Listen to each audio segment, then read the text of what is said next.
Hey guys, welcome back to The Q. I took a day from my vacation in Rome to come and deliver the news because I have not talked to you all in a while, and it's time to get into it.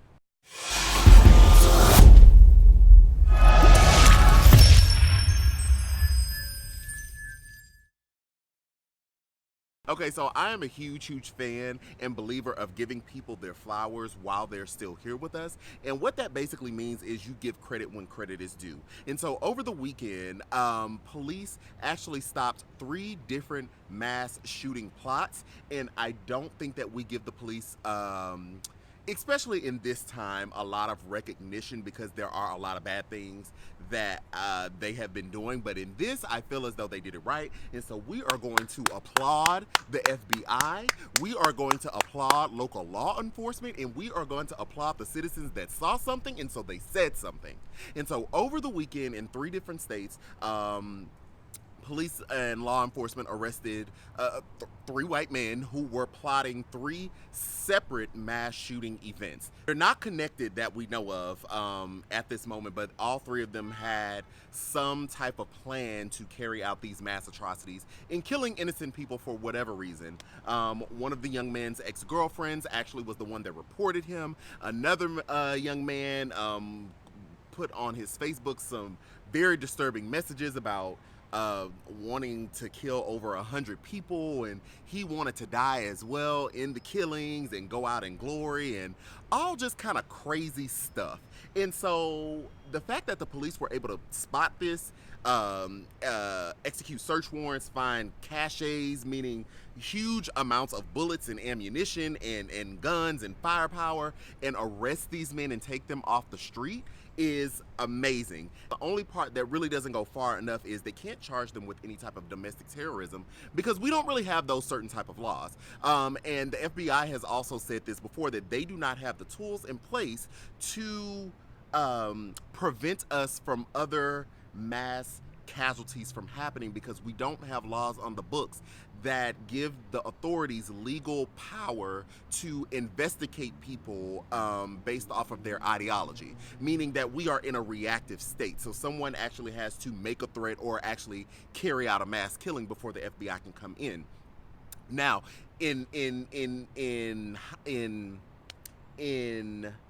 comparison, if someone was in this country and they were putting online like specific Islamic or overseas ideologies of terrorism and they wanted to carry it out here, we do have laws on the books for that because we would deem that international terrorism because they align themselves with a terrorist organization that's overseas. But we don't have any laws on the books that counter ideology here grown at home, such as white supremacy and white nationalism, where there are white people, typically it's been white men, who feel as though they are a superior race and want to basically kill off everyone else who does not look like them. Why? I don't know.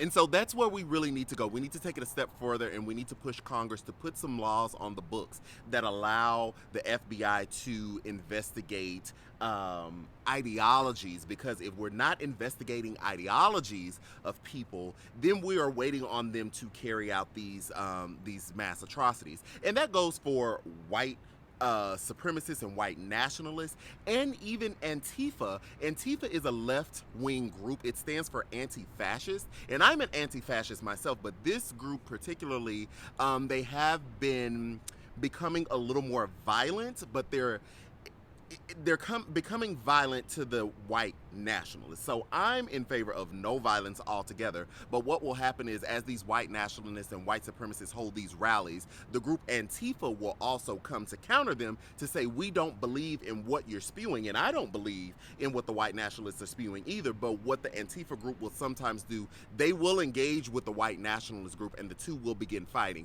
Whether it's the white nationalists starting the fights or Antifa starting the fights, they all down to fight.